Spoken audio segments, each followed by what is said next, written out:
नमो भगवते वासुदेवाय.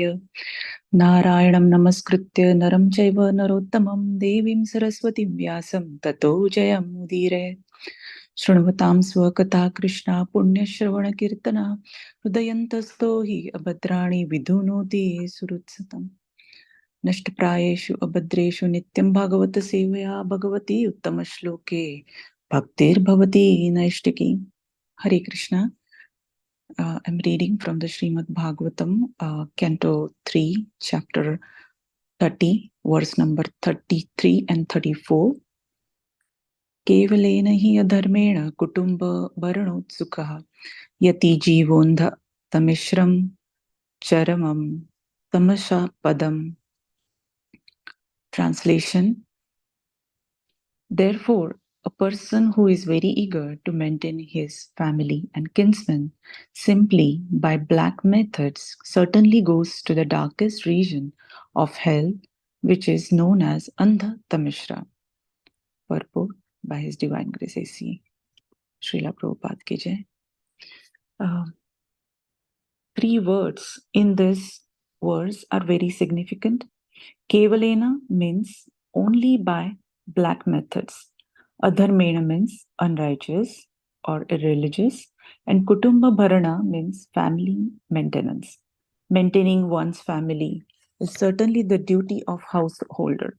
But one should be eager to earn his livelihood by the prescribed method. As stated in the scriptures, in Bhagavad Gita, it is described that the Lord has divided social system into four classification of the caste or the varnas according to the quality and work. Apart from Bhagavad Gita, in every society a man known according to his quality and work. For example, when a man is constructing wooden furniture, he is called carpenter, and a man who works with an anvil and iron is called blacksmith. Similarly, a man who is engaged in the medical or engineering field has particular duty and designation. All these human activities have been divided by the Supreme Lord into the four varnas, namely Brahmana, Kshatriya, Vaishya, and Shudra. In Bhagavad Gita and in the other Vedic literatures, the specific duties of the Brahmana, Kshatriya, Vaishya, and Shudras are mentioned. One should work honestly according to his qualification. He should not earn his livelihood unfairly by means for which he is not qualified. If a Brahmana who works as a priest so that he may enlighten his followers with the spiritual way of life is not qualified as a priest, then he is cheating the public. One should not earn by such unfair means. The same is applicable to the Kshatriya or to the Vaishya.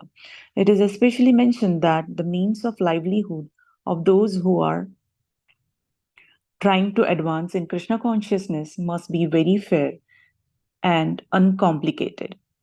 Here it is mentioned that he who earns his livelihood by unfair means, which is Kevalena, is sent to the darkest hellish region.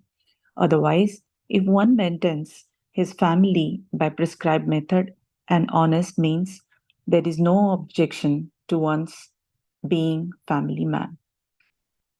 Verse number 34, 3.30.34. Adhashtannaralokasya yavatir yatanandhyayah kramashah samanukramya punar atra vrajekshuche. Translation. Having gone through all the miserable, hellish conditions and having passed in the regular order through the lowest forms of animal life prior to the human birth, and having thus been purged of his sins, one is reborn again as a human being on this earth. Purport by Jai Srila Prabhupada. Just as the prisoner who has undergone troublesome prison life is set free again, the person who has always engaged in impious and mischievous activities is put to hellish conditions, and when he has undergone different hellish lives, namely those of lower animals like cats, dogs, and hogs, by the gradual process of evolution, he again comes back as a human being.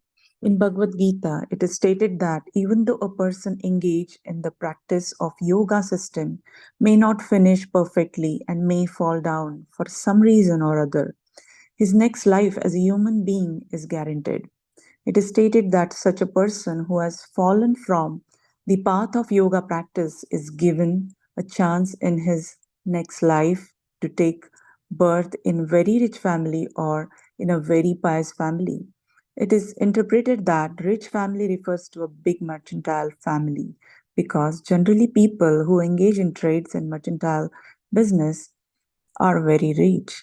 One who engage in the process of self-realization or connecting with supreme absolute truth but fell short is allowed to take birth in such rich family or in the family of pious brahmanas. Either way, he is guaranteed to appear in human society in his next life. It can be concluded that if someone is not willing to enter into hellish life, as in Tamishra or Andha Tamishra, then he must take to the process of Krishna consciousness, which is the first class yoga system, because even if one is unable to attain complete Krishna consciousness in this life, he is guaranteed at least to take his next birth in the human family. He cannot be sent into the hellish condition. Krishna consciousness is the purest life, and it protects all human beings from gliding down to hell to take birth in family of dogs or hogs. Thus end the Bhaktivedanta purport of the third canto, 38th chapter of the Srimad Bhagavatam, entitled Description by Lord Kapila of Adverse Fruitive Activities. Namam Vishnu Padaya Krishna Preshthaya Bhutale Srimate Bhaktivedanta Swami Niti Namine Namaste Saraswate Deve Gauravani Pracharine Nirvishesha Shunyavadi Paschatya Deshatarine Jai Shri Krishna Chaitanya Prabhu Nityananda Shri Advaita Gadadara Srivasadi Gaura Bhakta Vrinda Hare Krishna, Krishna Krishna, Hare Hare, Hare Rama, Rama Rama, Hare Hare. Hare Krishna, all the devotees. I like to seek the blessings from all the assembled Vaishnavas and thank you for giving me an opportunity to purify myself. Please forgive me for any shortcomings. Hare Krishna.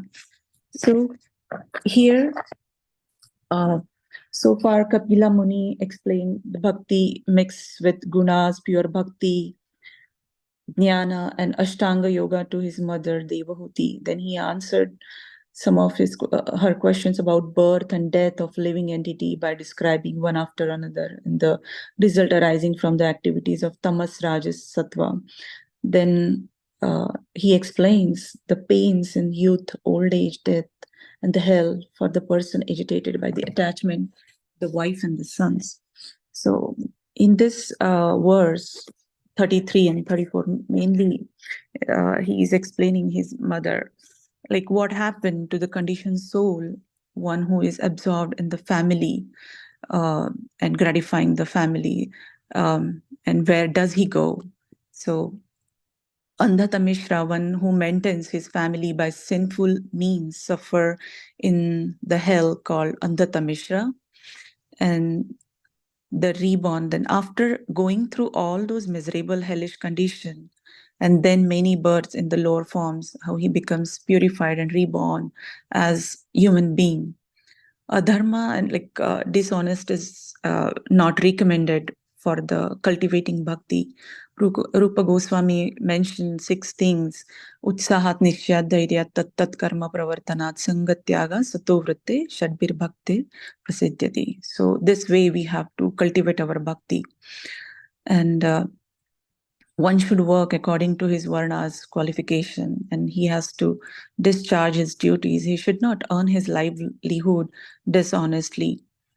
And in 34th verse, the main thing is one who engage in the process of self-realization for or connecting with the supreme personality truth, but fell short is allowed to take the birth in such a rich family or in the family of the pious brahmanas. Either way, he is guaranteed to appear in the human society in the next life. And it can be concluded that if someone is not willing to enter into the hellish life as a like in Tamishra and Andhatamishra, of the hellish life, then he must take to the process of Krishna consciousness, which is the first class yoga system. Because even if one is unable to attain the complete Krishna consciousness in this life, he is guaranteed at least to take his next birth in the human family, and he cannot be sent to the hellish condition. And the key takeaways are: we should live our life simple, uncomplicated, like our Acharyas, Srila Prabhupada, our Guru Maharaj. And one should rise early, attend Mangalarti, attend our Bhagavatam, discuss Krishna conscious philosophy, always be in the Krishna consciousness 24/7. There should be steadiness in our devotion. We should not complicate our life. We need a tranquility, serenity to progress in spirituality. And Krishna consciousness is the purest life, and it protects all human beings from gliding down to hell to take the birth in the family of the dogs and hogs.